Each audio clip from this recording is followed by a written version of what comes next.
สวัสดีปีใหม่ครับวันนี้ผมจะพามาซ่อมหม้อหุงข้าวของยี่ห้อเฟนดิบนะครับ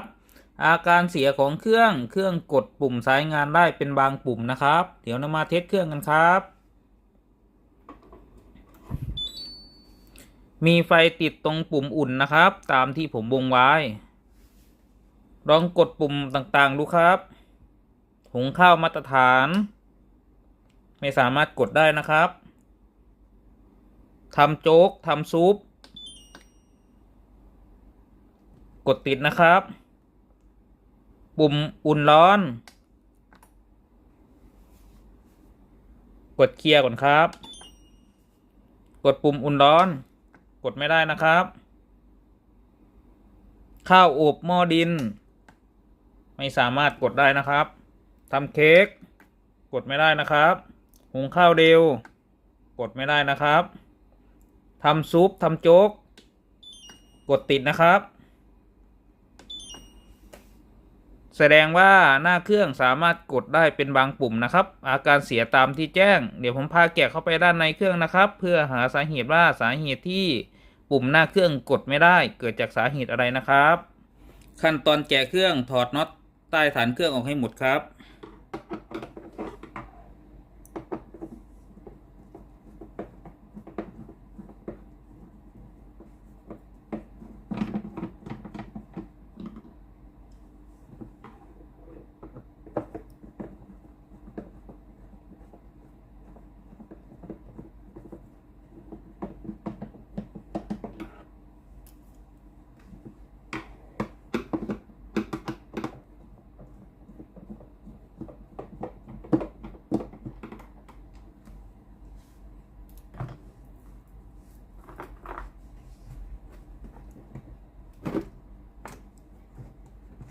เมื่อเราแกะเข้ามาด้านในของตัวเครื่องนะครับมาดูตำแหน่งอะไรต่างๆภายในตัวเครื่องนะครับตำแหน่งที่ผมวงกลมไว้นะครับสายสีน้ำเงินและก็สายสีแดงนะครับด้านในต่อฟิลไว้นะครับ2ตัวนะครับเป็นฟิลเกี่ยวกับอุณหภูมินะครับเพื่อป้องกันอุณหภูมิเกินนะครับตัวนี้ฟิลจะขาดก่อนนะครับถ้าในส่วนของตัวหม้อร้อนเกินองศาที่เทอร์โมฟิลกำหนดนะครับสายสีขาวนะครับตัวนี้เป็นเซนเซอร์ NTC นะครับเป็นตัวตรวจจับความร้อนที่ตัวก้นหม้อนะครับเพื่อป้อนกลับไปยังแผงควบคุมตำแหน่งที่ผมวงกลมไว้เป็นตำแหน่งของขาฮีเตอร์นะครับฮีเตอร์คืออุปกรณ์ที่ให้ความร้อนแก่ชิ้นงานนะครับตัวนี้เป็นฮีเตอร์สายสำหรับหุงข้าวนะครับทำซุปและประกอบอาหารต่างๆนะครับตำแหน่งที่ผมวงไว้เป็นตำแหน่งของแผง power supply นะครับทำหน้าที่จ่ายไฟให้กับอะไรต่างๆภายในตัวเครื่องนะครับผมจะพามาซ่อมอาการกดปุ่มหน้าเครื่องได้เป็นบางปุ่มนะครับให้เราแกะน็อตออก3ตัว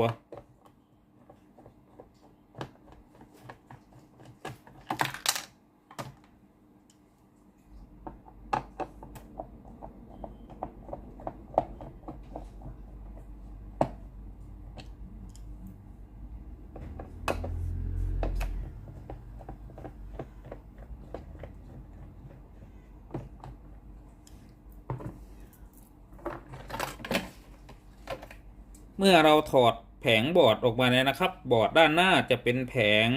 คอนโทรลนะครับประกอบด้วย IC CPU และในส่วนของสวิตช์นะครับตัวนี้เป็นสวิตช์ใช้สำหรับกดสั่งงานนะครับ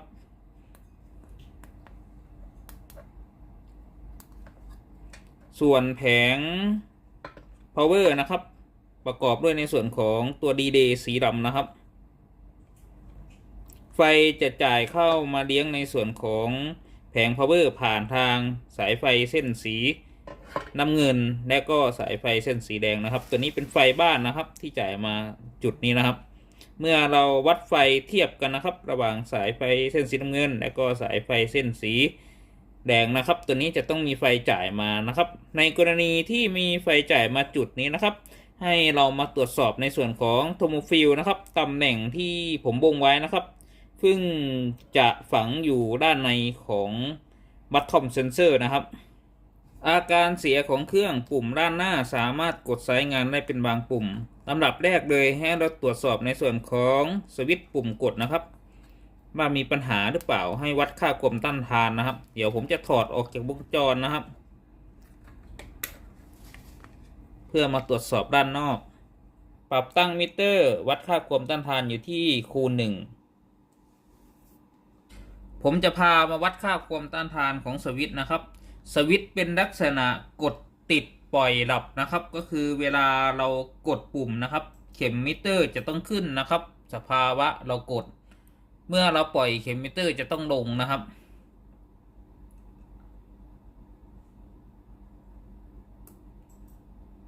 เข็มมิเตอร์ขึ้นนะครับแสดงว่าสวิตช์ดีปล่อยเข็มมิเตอร์ลง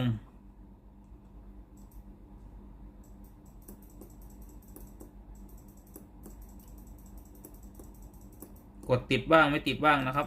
สวิตช์หน้าคอนแทคด้านในน่าจะไม่ดี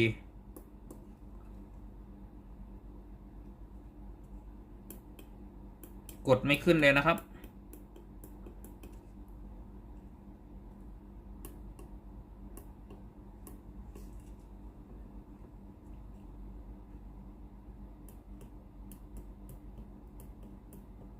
กดไม่ขึ้นเลยนะครับสวิตช์น่าจะมีปัญหา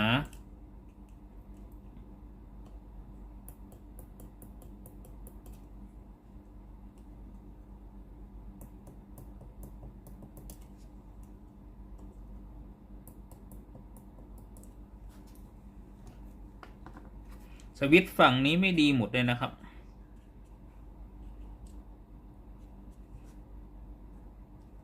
เราก็สามารถซื้อในส่วนของสวิตช์มาเปลี่ยนได้นะครับกรณีที่เราจะซ่อมเพื่อใช้งานเองนะครับถ้าในส่วนของสวิตช์เสียแค่1 ถึง 2ตัวนะครับเราสามารถแกะสวิตช์ออกมาซ่อมได้นะครับมีวิธีการดังนี้นะครับตรงปุ่มสวิตช์ด้านบนนะครับจะเป็นพลาสติกนะครับให้เราใช้ในส่วนของมีดคัตเตอร์นะครับตัดออกเลยนะครับ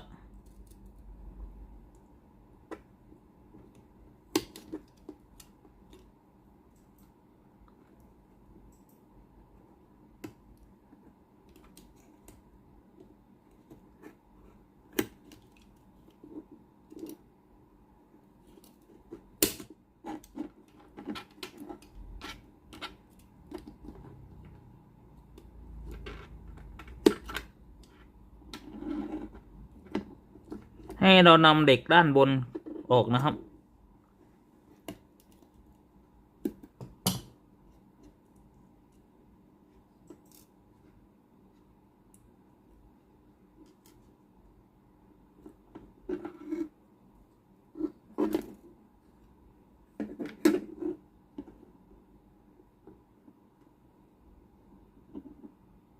ด้านในของสวิตช์นะครับจะเป็นในส่วนของหน้าคอนแทคนะครับตัวนี้จะขึ้นคาร์บอนนะครับสกปรกนะครับตามภาพนะครับด้านล่างของสวิตช์ด้านในนะครับตัวนี้จะสกปรกนะครับขึ้นคาร์บอนนะครับเวลาเรากดสั่งงานนะครับตัวหน้าคอนแทคจะไม่ต่อถึงกันนะครับก็ให้เราทำความสะอาดนะครับวิธีทำความสะอาดก็ใช้ในส่วนของปลายคัตเตอร์นะครับขัดด้านในนะครับ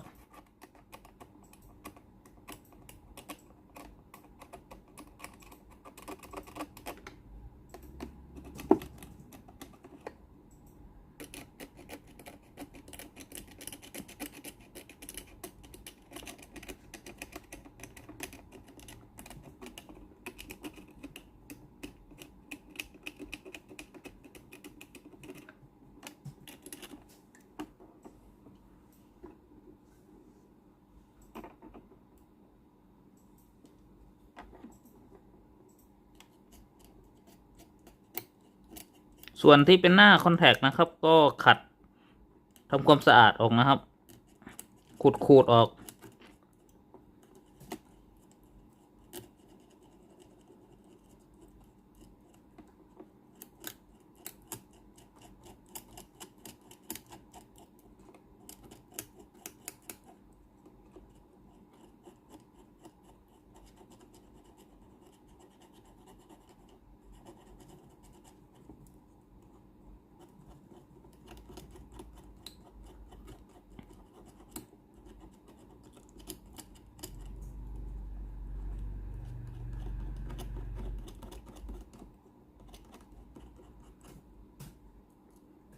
จากนั้นประกอบนะครับ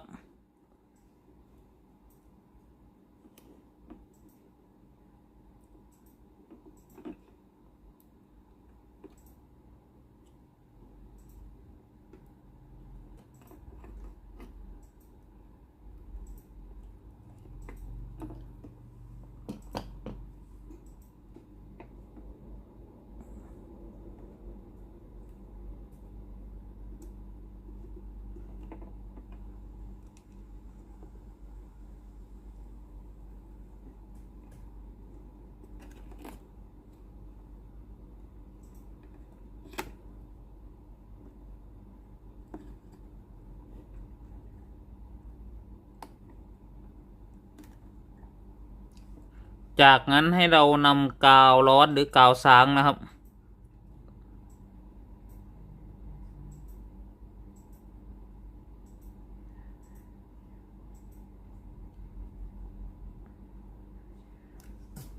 นำกาวมาติดทั้ง4มุมนะครับ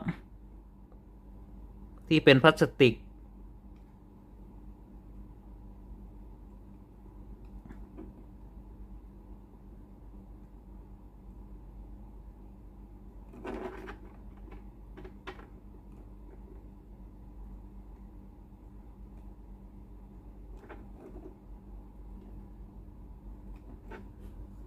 รอให้กาวแห้งนะครับไม่ต้องติดเยอะนะครับเดี๋ยวเข้าไปโดนในส่วนของหน้าคอนแทคสวิตช์หลังจากที่กาวแห้งไงนะครับ เราก็จะมาวัดค่าความต้านทานดูอีกครั้งหนึ่งนะครับ กดสวิตช์ให้ดูเข็มมิเตอร์นะครับ เข็มมิเตอร์ขึ้น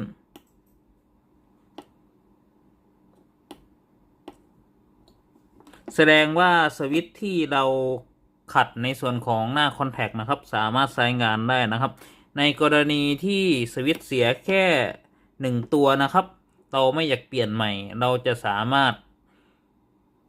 แก้ไขโดยวิธีนี้เพื่อให้เครื่องกลับมาใช้งานได้ตามปกตินะครับหลังจากที่ผมสอนวิธีการแก้ไขเบื้องต้นเนี่ยนะครับในส่วนของสวิตช์ที่เสียแค่1ตัวนะครับส่วนเครื่องนี้ผมจะเปลี่ยนสวิตช์ออกหมดทุกตัวเลยนะครับเพราะว่าด้านในตัวด้านคอนแทคมันไม่ค่อยดีเลยนะครับตัวนี้เป็นสวิตช์ใหม่นะครับที่ซื้อมานะครับจะเปลี่ยนออกยกชุดนะครับแต่จะวัดจีเปลี่ยนให้ดูแค่ตัวเดียวนะครับ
บัดกีขาอุปกรณ์ให้เรียบร้อยครับ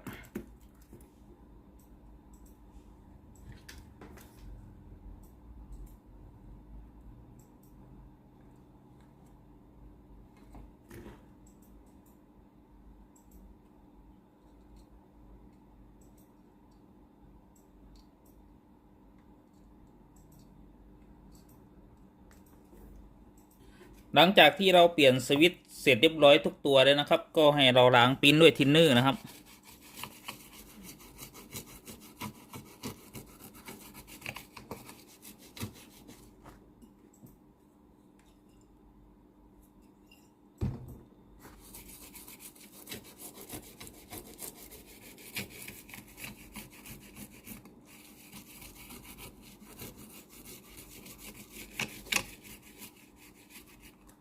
หลังจากที่เราเปลี่ยนสวิตช์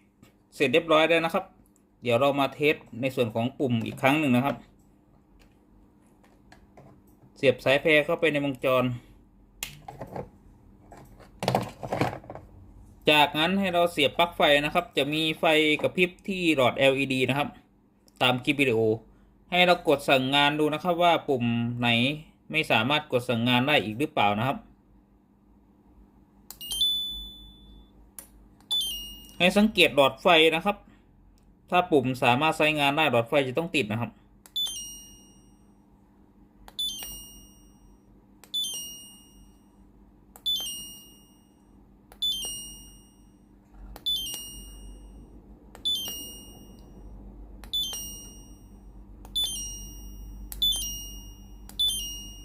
ปุ่มที่เราเปลี่ยนออกไปนะครับสามารถใช้งานได้หมดแล้วนะครับเดี๋ยวจะพาประกอบเครื่องครับประกอบแผงวงจรเข้าที่ให้เรียบร้อยครับ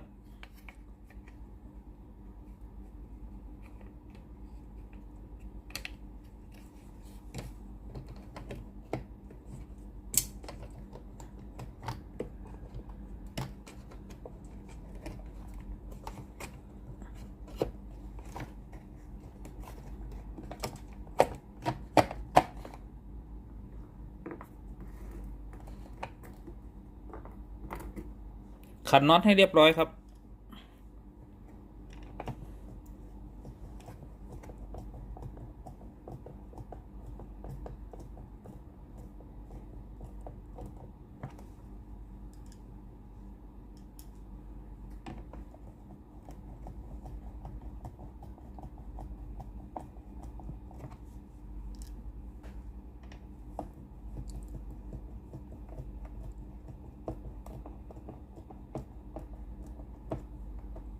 จัดเก็บสายให้เรียบร้อยครับ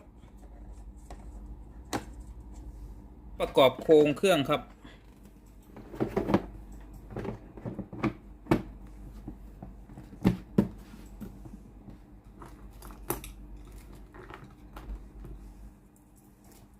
ขันน็อตอีก3ตัวครับ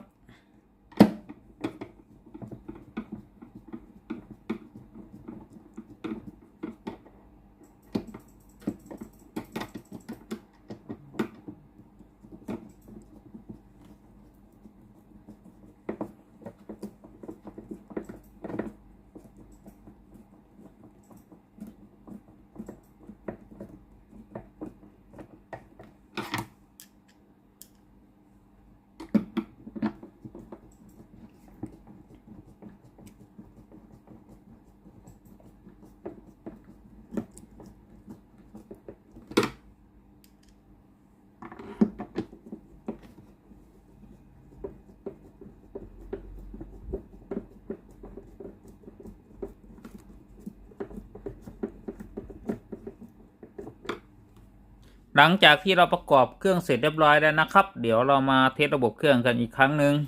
เสียบปลั๊กไฟ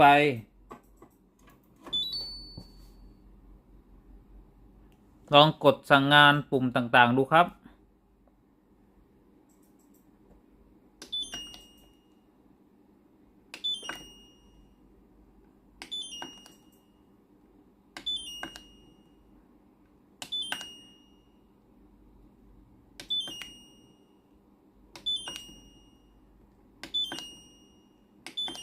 ปุ่มต่างๆสามารถกดสั่งงานได้เลยนะครับ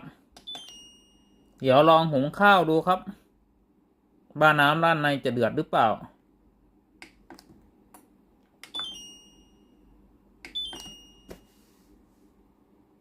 หลังจากที่เราทดสอบต้มน้ำทิ้งไว้นะครับเดี๋ยวเรามาดูด้านในว่าด้านในน้ำจะเดือดหรือเปล่านะครับ